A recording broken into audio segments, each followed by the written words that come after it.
You see that dent in Fierce Guardianship? Yeah, I don't recommend flipping physical coins when you resolve Krark's triggered ability anymore.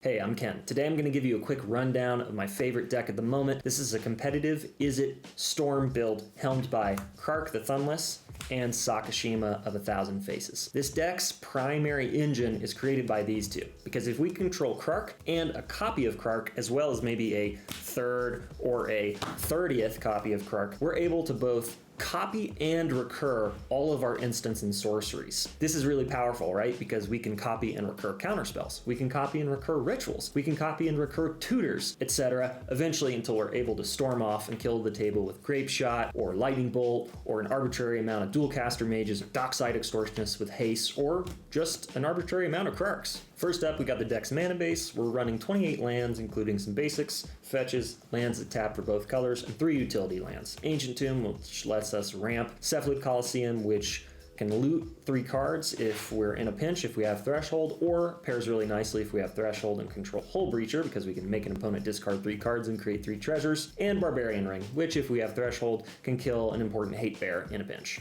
Next up, Acceleration. Since this is a competitively minded deck, we've got standard 0-cost rocks, 1-cost rocks, 2-cost rocks, and then importantly, we've got 3 creatures that benefit from being copied, like Dockside Extortionist, Baral, Chief of Compliance, and Hull Breacher. Hull Breacher also pairs really well with the Wheel of Fortune.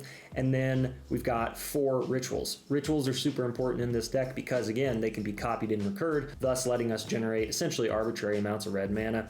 Rite of Flame, Desperate Ritual, Pyretic Ritual, and most importantly, Jeska's Will. This is both a ritual and a source of card draw, essentially. By exiling the top 3 cards of our library while copying it and recurring it to hand, we can cast it over and over again, so it's essentially this deck's ad nauseum.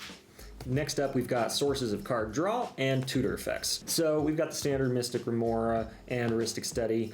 Some notes about particular cards in this pile. Faithless Looting is great for filling up our graveyard for Underworld Breach lines. Gitaxian Probe is an amazing card on its own. With our engine, we can pay 2 life, copy it, recur it, do that over and over again to build up our storm count and just draw a lot of cards and see all of our opponent's hands. Impulse gets around Hull Breacher. Wheel of Fortune pairs really well with LED and Breach lines and pairs beautifully with Hull Breacher. Frantic Search, copied a bunch, is fantastic, fills up our yard for Breach lines. Mind's Desire is a big storm payoff. And then our tutors. Intuition copied even once can often end the game. Spellseeker benefits from being copied with clone effects, and Gamble is a fantastic card since we're running Underworld Breach lines. Next up, we've got Interaction. These 4 cards are set aside because essentially they're win conditions. Brain Freeze is a win condition with Lion's Eye Diamond and Underworld Breach, or just Lotus Petal. Lightning Bolt's a win condition with our arbitrary amounts of red mana and our engine. Dual Caster Mage is a win condition with Twin Flame or other copy effects, and Grape Shot is a storm outlet. Otherwise, we've got free spells and low-cost spells, including some standard stuff like Blood Moon, Mental Misstep, Flusterstorm, etc. These free spells are really important in this deck because our engine, again, allows us to copy and recur them. So just when you thought that free spells were maybe a mistake, that Wizards kind of made a design error when printing them, this deck will definitely confirm to you that Wizards made a big design error when printing them. For instance, if we're able to copy and recur Mog Salvage, Submerge, Snap, Fierce Guardianship, Deflecting Swat over and over and over again, essentially winning the game is just a matter of time.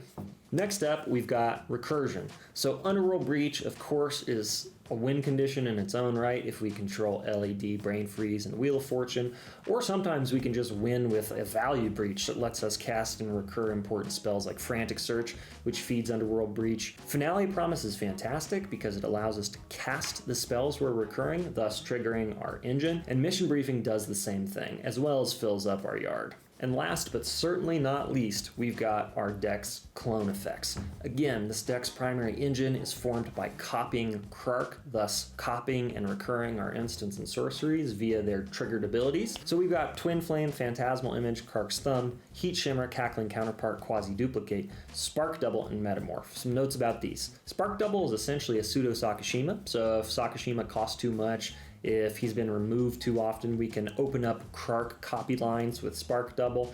Phyrexian Metamorph can also copy an important artifact on the field. Heat Shimmer, Cackling Counterpart, Quasi-Duplicate, and Twin Flame pair really well with our engine, right? Because if we can make a token copy of Krark, and then return that spell to our hand, essentially we can just keep building up a probabilistic surety that we're going to win. And then Krark's Thumb is the best clone effect in this deck. That's because flipping 2 coins instead of 1, if you control both Krark Sakashima and Krark's Thumb, gives us a 5% higher chance of both copying and recurring the spell. And that's Krark and Sakashima, aka Siskel and Ebert. A side note, if you don't know what Siskel and Ebert is, these were 2 movie critics in the 90s who coined the term 2 thumbs up. Anyway, if you'd like to learn more about this deck, read its pretty thorough and explanatory primer, and or join our Discord server in which we're brewing this commander duo as well as some other Krark builds like Krark Thrasios, etc. Check out Moxfield, Siskel, and Ebert, and the and is an ampersand sign. I'm going to link it in this video and put it in the show notes below as well. And I hope to see you flipping out with us in the very near future. Thanks. Bye.